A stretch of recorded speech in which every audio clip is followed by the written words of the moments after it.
we have a bit of breaking news. We have a bit of breaking news. News for us at this hour. Trey? Yes, Sandra, we just got this in literally 2 minutes ago, but Fox News can confirm that Iran's supreme leader, the Ayatollah Khamenei, is dead following Israeli strikes against his compound and location earlier today. A senior Israeli official confirming this news. Earlier tonight, Israel's Prime Minister Benjamin Netanyahu describing the strikes not only against the supreme leader, but against much of the Iranian leadership. Let's dive right into today's topic. Right now, the Iranian state, media is telling the people of Iran that the Ayatollah has been killed.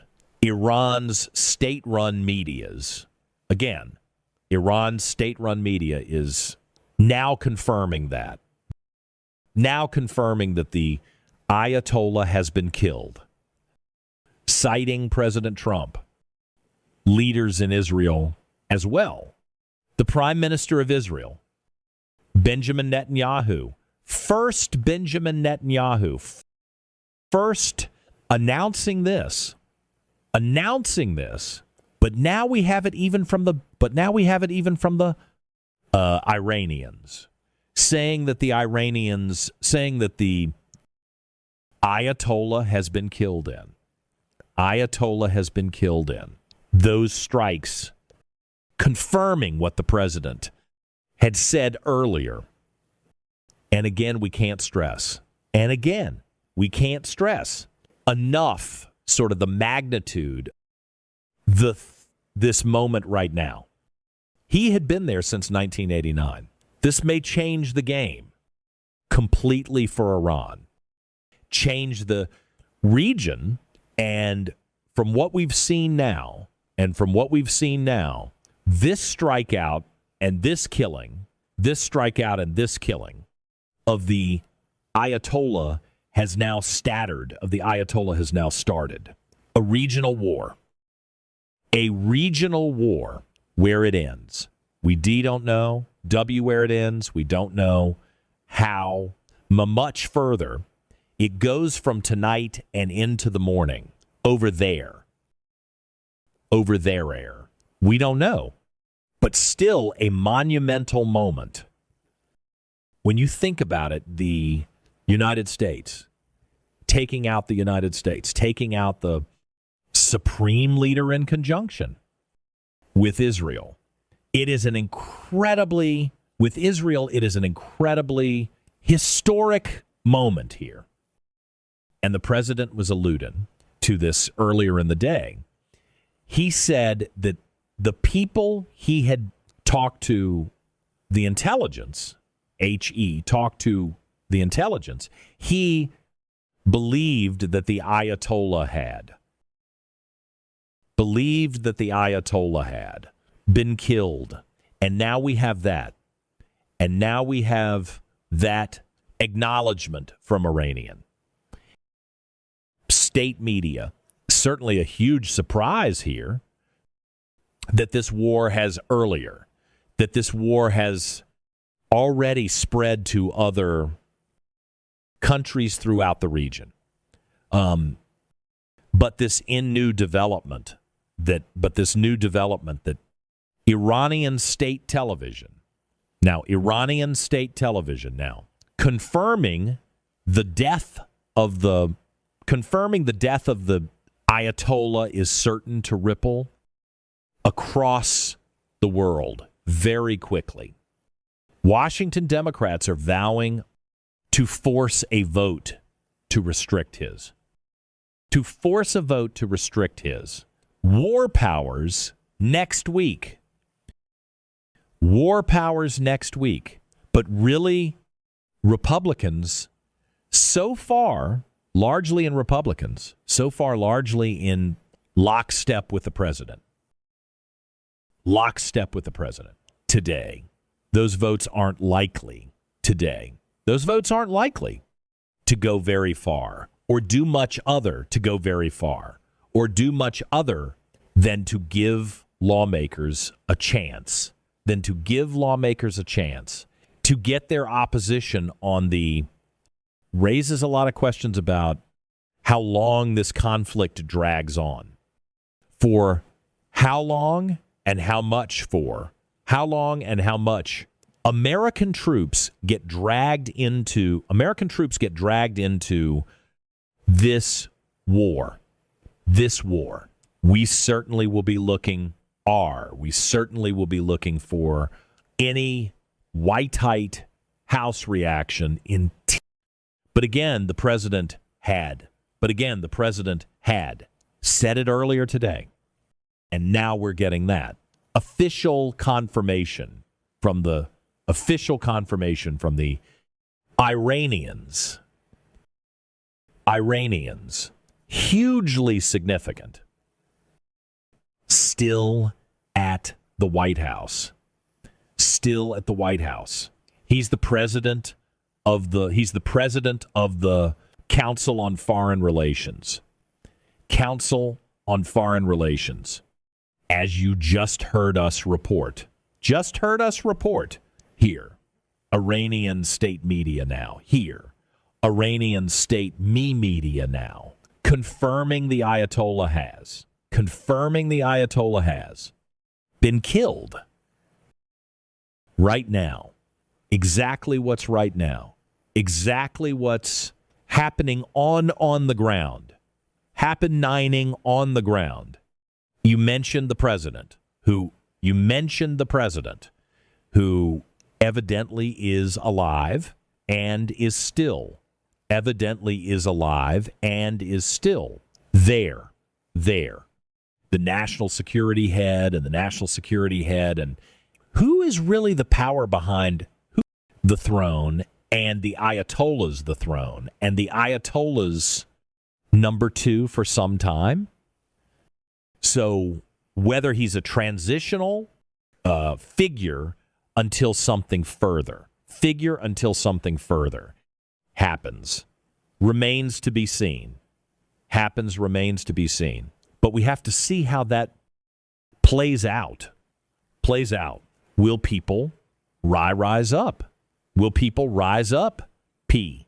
How will the various dynamics within Iran, including the role of ethnic minorities there, of ethnic minorities there, the Azeris, the Kurds, Arabs and Azeris, the Kurds, Arabs and others, how will that play out? And ultimately, what does that mean for the future leadership? Of Iran? Countries like China have come out and condemned the attack by the U.S. and by Israel on Iran. What do you think the role of both the UN is and other major nations across the world now? That Iran is, it may descend into chaos. It's unclear into chaos. It's unclear. This is all still fresh. We'll see what happens. But a regional war is underway, or at least a conflict, right? Now, on the one hand, I think WI, the exception of China, Russia, maybe North Korea, very Russia, maybe North Korea, very. If you have countries are going to cry tears for the loss of this regime. It's been an evil regime that has wreaked havoc across has wreaked havoc across the region and sponsored terrorism, and challenged U.S. interests and interests of Western and interests of Western countries and Gulf countries for countries and Gulf countries. FR sometime. S, on the other hand, there is clearly some discomfort with the fact that the USD did it, frankly, particularly in the region, with countries in the region, perhaps saying they're uncomfortable with it, but uncomfortable with it, but privately being quite gratified, that there will potentially be an opportunity for a new Iran, This leadership had been in place effectively for 47 years. And it was uncertain that there would ever be a real change in Iran's fundamental strategy toward the region, toward Israel, Toarad region, toward Israel, toward U.S. interests, until there is a change. Because people watching this right now may wonder,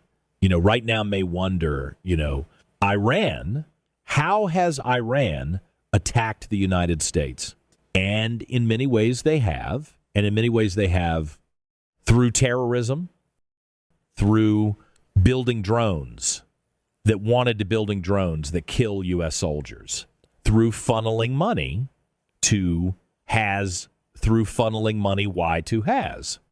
that ended up killing Israelis as well, and committing terrorism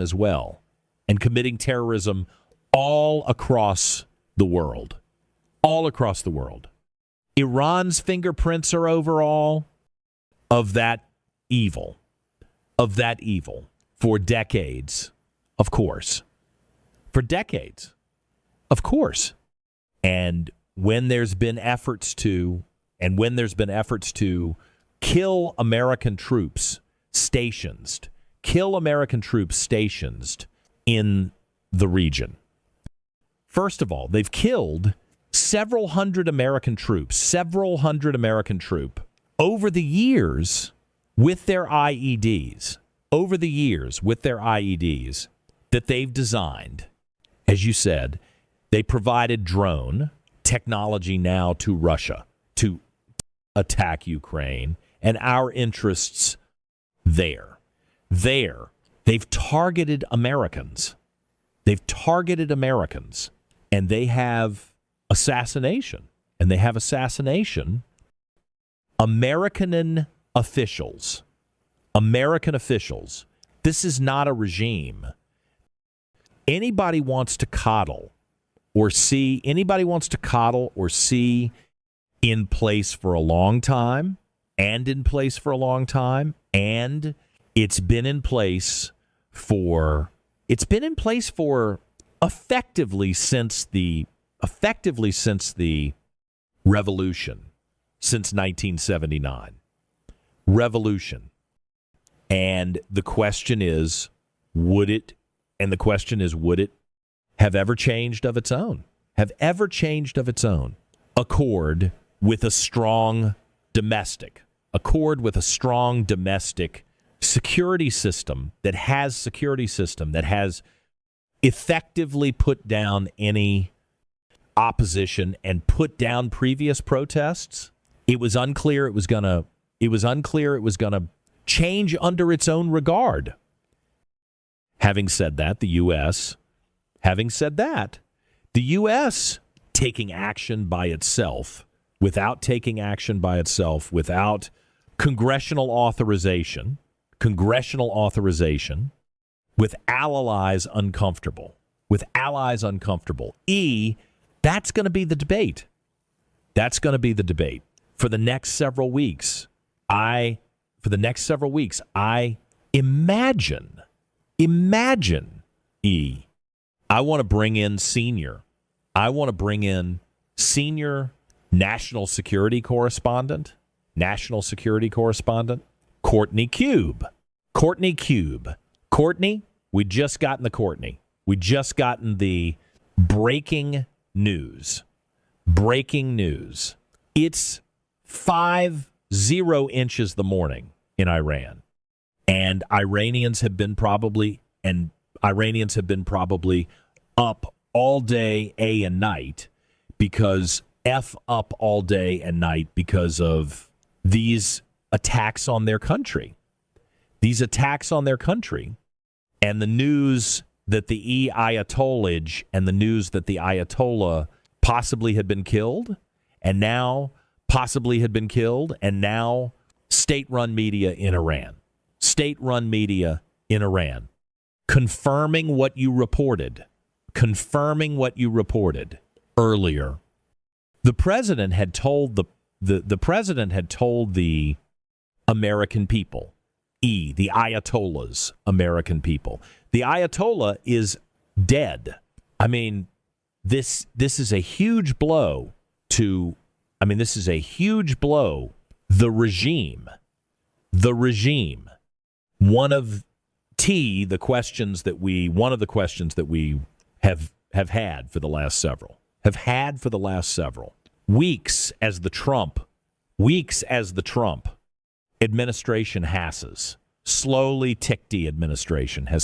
ticked toward this military action in. Iran is the idea of regime. Change being inflicted, or the catalyst to regime change being U.S. military or any other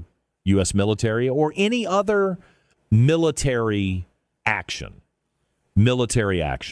And this is one of the say ways, TT. And this is one of the ways that the USS and the Israelis in the U.S. and the Israelis in... This is a case could inspire regime. Change in Iran. Now, we still do, Bella, leave that now. We still do believe that the Israeli military, the IDF, is the Israeli military. The IDF is the one who was more focused on the strikes against the leadership, including the one against the Ayatollah here and against the Ayatollah here and others. We are still working on information and confirmation about other Iranian leaders, especially from the Iranian Revolutionary Guard Corps, who may have been targeted or injured or killed in the strikes. Today, the U.S. military was more focused on infrastructure, military and security targets, not so much on the leadership. But this is definitely expected to have an impact on the ground there, especially now that Iranian state TV and state media, are acknowledging that the Ayatollah was killed. This is what we've been waiting for. We had heard from the Israelis. We heard from the United Stat. We heard from the United Stat. But we were really waiting for any Y kind of recognition out of Iran, and that's what we have now. And D, that's what we have now. The question is, how do the people there react? We knew the president was injured. The president of Iran injured. The president of IRA was also injured in that attack. Was also injured in that attack, but also was able to escape. But this right now, they were able to take the Ayatollah out. Along with a lot of the senior leadership in Iran. And this military and this military planning, at least from the U.S., it felt like in the blink of N. I know it's been a month or two. Since January. But incredible intelligence. Assessments. And the Israelis do have excellent intelligence on Iran. And on Iranian leaders. Remember, this isn't the first time that they've been able to time that. They've been able to strike and target with extreme. Precision leaders in Iran. This moment could mark a turning point in modern history. The reported death of Ali Khamenei represents more than the loss of a single leader. It signals potential change for Iran and the entire Middle East. Power transitions of this magnitude are rarely clear or immediate. They unfold through uncertainty, internal struggle, and critical decisions made under intense pressure. What happens next will shape regional stability, global diplomacy, and the lives of millions of ordinary people. This is why responsible reporting matters more than ever. In moments of breaking news, facts must come before fear, and confirmation must come before speculation. This story is still developing, and its full impact has yet to be understood. We will continue to follow every verified update as events unfold. If you value clear, factual coverage of major world events, please like this video, subscribe to the channel, and turn on notifications so you don't miss future updates.